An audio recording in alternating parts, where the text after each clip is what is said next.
Hello students, आज हम करेंगे सोशल साइंस का chapter 2 nationalism in India. Most important questions जो आपके बोर्ड एग्जाम में आ सकते हैं। तो चलिए फिर स्टार्ट करते हैं।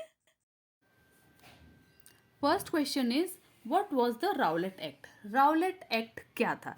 तो राउलेट एक्ट जो था उसके अकॉर्डिंग क्या था कि गवर्नमेंट को इतनी सारी पावर्स दी गई थी जिससे कि वो सभी पॉलिटिकल एक्टिविटीज़ को सप्रेस कर दे। सप्रेस यानी उन एक्टिविटीज़ को ख़त्म कर दे या उनको कम कर दे या दबा दे। सप्रेस मीन्स कम करना, दबाना। And allowed detention of political prisoners without trial for 2 years। और साथ में डिटेंशन होता है किसी को कैद में ले लेना या जेल हो जाना। तो पॉलिटिकल प्रिजनर्स को डिटेंशन दे देना without any trial for 2 years, यानी 2 साल तक उनको मौका ही नहीं मिलेगा उनको ट्रायल यानी कि मुकदमा लड़ने का, केस लड़ने का। विदाउट एनी ट्रायल यानी कि कोई केस लड़े बिना ही 2 साल तक उनको जेल में रखा जाएगा। या फिर हम ये कह सकते हैं कि उन्हें अपील अपने अगेंस्ट, जो अगर उनको कोई किसी चीज़ के लिए उनको पकड़ा गया है तो वो अपील नहीं कर सकते, वो कोई वकील नहीं कर सकते और कोई दलील भी नहीं दे सकते, यानी कि अपनी फेवर में कुछ नहीं बोल सकते। तो राउलेट एक्ट इन शॉर्ट में क्या था, जिसमें जो गवर्नमेंट थी उसको इतनी सारी पावर्स दे दी थी कि वो किसी भी पॉलिटिकल एक्टिविटीज़ को अपनी तरफ से या तो बंद कर सकता था, और साथ में क्या था कि जो पॉलिटिकल प्रिजनर्स थे यानी कि जो जेल में डाले गए थे लोग, पॉलिटिकल प्रिजनर्स थे, उनको जेल में ही डाला जाएगा। उनकी कोई सुनवाई नहीं है। एटलीस्ट 2 years तक उनकी कोई सुनवाई नहीं है। 2 साल तक अगर कोई प्रूफ भी नहीं है ना उनके अगेंस्ट, तो भी उनको बिना किसी सुनवाई के 2 साल तक डिटेंशन में या डिटेन किया जाएगा, यानी कि उनको कैद में किया जाएगा विदाउट ये जाने हुए कि उन्होंने वो जो क्राइम है ये किया है कि नहीं किया। तो ये है सारा राउलेट एक्ट। ये एक्ट हुआ था 1919 में। सेकेंड क्वेश्चन क्या है, why was the Rowlatt act impose. Rowlatt act जो था उसे इम्पोज क्यों किया था? तो इम्पोज करने का उसका क्या था, इससे ना वो गवर्नमेंट को एक ऑथराइजेशन मिल रही थी कि वो किसी भी पर्सन को इम्प्रिजन यानी कि जेल में डाल सकते थे, किसी भी पर्सन को जेल में डाल सकते थे विदाउट एनी ट्रायल और conviction in a court of law, यानी कि किसी भी कोर्ट में विदाउट ट्रायल। ट्रायल मीन्स कोई भी मुकदमा लड़े बिना, केस किए बिना, और कॉन्विक्शन मीन्स चाहे वो दोषी है या नहीं, वो गिल्टी है या नहीं, बट किसी भी हालत में 2 साल तक उसकी कोई सुनवाई नहीं है। और गवर्नमेंट की कोई ये राइट मिल गया था, ये ऑथराइजेशन मिल गई थी कि वो किसी भी पर्सन को उठाए और उसे जेल में डाल दे, चाहे उसकी कुछ गलती है चाहे नहीं है। तो ये लॉ था राउलेट एक्ट में। नेक्स्ट क्वेश्चन क्या है, in which session of the Indian National Congress was the demand for Purna Swaraj formalised. अब यहाँ क्या पूछा है कि इंडियन नेशनल कांग्रेस के कौन से सेशन में प्यूमा स्वराज को फॉर्मल करने की डिमांड की गई थी। यानी कि इंडियन नेशनल कांग्रेस का एक सेशन था जिसमें डिमांड की गई थी कि प्यूमा स्वराज को फॉर्मल किया जाए, वो उस सेशन का नाम बताना है। तो वो किया गया था लाहौर सेशन में, जो हुआ था 1929 में। 1929 दिसंबर 1929 के लाहौर सेशन में प्यूमा स्वराज को फॉर्मलाइज करने का डिमांड किया गया था। कहाँ पर? इंडियन नेशनल कांग्रेस में। Next is who compost Vande Mataram. तो बंकिम चंद्र चट्टोपाध्याय कंपोस्ट वंदे मातरम, ये आपको सबको याद करना है। Next is who created the first image of Bharat माता। भारत माता की फर्स्ट इमेज किसने क्रिएट की थी कि ये भारत माता है? ये किया था अवनींद्रनाथ टैगोर। अवनींद्रनाथ टैगोर ने फर्स्ट इमेज क्रिएट की थी कि भारत माता कैसी है। नेक्स्ट क्वेश्चन क्या है, वाई वॉज द खिलाफत मूवमेंट स्टार्टेड। खिलाफत मूवमेंट क्यों स्टार्ट की गई थी? तो खिलाफत मूवमेंट स्टार्ट की थी महात्मा गांधी ने with Ali brothers. Ali brothers में कौन से दो ब्रदर्स थे? मोहम्मद अली एंड शौकत अली। दो ब्रदर्स थे, मोहम्मद अली एंड शौकत अली। उनके साथ महात्मा गांधी ने खिलाफत मूवमेंट को स्टार्ट किया था। अब इसका रीजन क्या था, क्यों किया था? ये किया था ब्रिटिश एम्पायर, ब्रिटिश जो है एम्पायर, उनके अगेंस्ट किया था, क्योंकि उन्होंने कैलिफ ऑफ ऑटोमन अम्पायर, यानी कि उन्होंने ऑटोमन अम्पायर के जो खलीफा थे, कैलिफ थे, उनके साथ बहुत ही बुरा ट्रीटमेंट किया था और उन्हें उस एम्पायर से डिसमेंबरमेंट यानी कि उसको बिल्कुल अलग थलग कर दिया था। ऑटोमन एम्पायर को बिल्कुल अलग कर दिया था और उनके साथ बहुत ही हार्श ट्रीटमेंट करने की वजह से ब्रिटिशर्स के अगेंस्ट एक खिलाफत मूवमेंट है स्टार्ट की गई थी। नेक्स्ट क्या है, what combination of colours was there in the Swaraj flag design by Gandhi ji in 1921।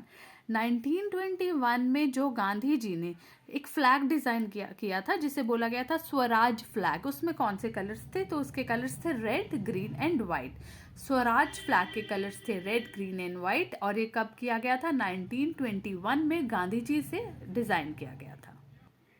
Next क्या है? What was the main reason to withdraw non cooperation movement? Non cooperation movement को ख़त्म करने का, उसको विड्रॉ करने का क्या रीज़न था? तो नॉन कॉपरेशन मूवमेंट जो चलाई थी महात्मा गांधी जी ने चलाई थी, और उन्होंने वो कॉल्ड वापस ले ली। क्यों ले ली? क्योंकि काफ़ी सारे प्लेसेस में ये वायलेंट हो गई थी। वो नॉन वायलेंट पर्सन थे, उस चीज़ को पसंद करते थे और वायलेंस के बिल्कुल अगेंस्ट थे। बट जब उन्होंने देखा कि काफ़ी सारी प्लेसेस में क्या हो रहा है, लड़ाई झगड़े हो रहे हैं और वायलेंस बहुत बढ़ रहा है, तो उन्होंने नॉन कॉपरेशन मूवमेंट को वापस ले लिया, मीन्स उसे वहीं रोक दिया। ये कहाँ क्यों रोका गया?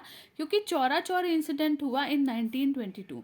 1922 में जब चौरी चौरा इंसिडेंट हुआ था, उससे क्या हुआ था, सब भीड़ जनता बहुत भड़क गई थी, बहुत वायलेंट हो गई थी, और उसमें 22 पुलिसमैन जो है वो मारे जा चुके थे। तो इस चीज़ को देखते हुए कि कितना ज़्यादा वायलेंस बढ़ गया है, लोगों को नुकसान हो रहा है, तो गांधी जी ने ये वापस ले लिया नॉन कॉपरेशन वायलेंट मूवमेंट। और साथ में क्या है, इन्होंने ये भी देखा कि जो सत्याग्रही हैं ये लोग मास स्ट्रगल के लिए अभी रेडी नहीं है, मतलब ये अभी इकट्ठे होकर स्ट्रगल नहीं कर सकते, ये वायलेंस कर बैठते हैं, इसीलिए बेटर है कि नॉन कॉपरेशन मूवमेंट को वापस लिया जाए, विड्रॉ कर दिया जाए। नेक्स्ट क्या है? Which act didn't permit plantation workers to leave the tea garden without permission? अब कौन सी ऐसी एक्ट थी जिसमें जो टी गार्डन में लोग वर्कर्स काम करते थे वो बिना परमिशन के जो है ना वहाँ से जा नहीं सकते थे, अपनी मर्जी से वहाँ से वो काम छोड़ नहीं सकते थे? तो इनलैंड इमिग्रेशन एक्ट, जो इनलैंड इमिग्रेशन एक्ट है जो 1859 में आया था, उसके अकॉर्डिंग क्या था कि कोई भी वर्कर जो है टी गार्डन में जो काम करता है, जो प्लांटेशन का काम करता है, वो बिना परमिशन के अपना जगह छोड़कर, अपनी नौकरी छोड़कर, अपना काम छोड़कर नहीं जा सकता। तो ये कौन सी एक्ट थी? Inland immigration act of 1859। Next क्या है? Name two main Satyagraha movements organized by Mahatma Gandhi successfully in favour of peasants in 1916 and 1917। यहाँ दो आपको सत्याग्रह मूवमेंट्स के बारे में बताना है जो महात्मा गांधी ने पीजेंट्स यानी कि किसानों के लिए ऑर्गेनाइज की थी इन 1916 एंड 1917। तो 1916 में ऑर्गेनाइज हुई थी इंडिगो प्लांटर्स जो मूवमेंट है वो चंपारण, बिहार के चंपारण में 1916 में पहली मूवमेंट थी, Satyagraha movement, indigo planters movement, Champaran in Bihar in 1916। और 1917 में कौन सी थी? वो की थी गुजरात के खेड़ा डिस्ट्रिक्ट में। पीजेंट्स सत्याग्रह मूवमेंट पहली थी, Indigo planters movement, and second थी पीजेंट सत्याग्रह मूवमेंट जो गुजरात के खेड़ा डिस्ट्रिक्ट में की गई थी 1917 में। इसके अकॉर्डिंग क्या था, जो भी किसान थे उनको सपोर्ट करने के लिए कि उनको उनसे जो पैसे लिए जाते थे, फीस या टैक्सेस ली जाती थी, उसको जो रेवेन्यू लिया जाता था उसमें उनको रिलैक्सेशन मिले, यानी कि उसे कम किया जाए। जो भी उनसे टैक्सेस लिए जाते थे किसानों से, उन टैक्सेस को, उन रेवेन्यू का जो कलेक्शन था उसमें उनको रिलैक्सेस मिले किसानों को, और इस डिमांड से ये मूवमेंट चलाई गई थी, peasant Satyagraha movement in Kheda district in Gujarat in 1917। Next क्या है? Who is the author of the famous book Hind Swaraj? Hind Swaraj किसने लिखी थी? तो ये ऑथर कौन थे इसके? महात्मा गांधी ने फेमस बुक हिंद स्वराज के ऑथर रहे हैं, राइट। नेक्स्ट क्या है? In which novel was the hymn Vande Mataram included and who was the novel written by? कौन से नॉवल में वंदे मातरम जो है उसे लिखा गया था, और कौन से इसमें इंक्लूडेड है, और इस नॉवल को किसने लिखा था? तो नॉवल का नाम था आनंदामात, और ऑथर कौन थे? बंकिम चंद्र चट्टोपाध्याय। बंकिम चंद्र चट्टोपाध्याय। और जैसे हमने पहले भी बात की है कि हु कंपोज्ड वंदे मातरम, बंकिम चंद्र चट्टोपाध्याय, और सेम यहाँ ये जिस नॉवल में लिखी थी यहाँ उसका नाम लिखा हुआ है आनंदामात। नेक्स्ट क्या है? In which year and place did Mahatma Gandhi organise Satyagraha for the first time in India? अब पहली बार महात्मा गांधी ने सत्याग्रह जो आंदोलन था, जो सत्याग्रह था, उसको मूवमेंट को कब ऑर्गेनाइज किया फर्स्ट टाइम इन इंडिया, और कौन सी प्लेस में? तो इंडिया में पहली बार हुआ था 1916 में इन चंपारण, बिहार के चंपारण में पहली बार इंडिया में सत्याग्रह मूवमेंट ऑर्गेनाइज की गई थी। कौन सी मूवमेंट थी वो? Indigo planters movement, right. चलिए नेक्स्ट सेशन में बहुत इंपॉर्टेंट क्वेश्चंस के साथ हम इसके अगले पार्ट में मिलते हैं जल्दी। Thank you.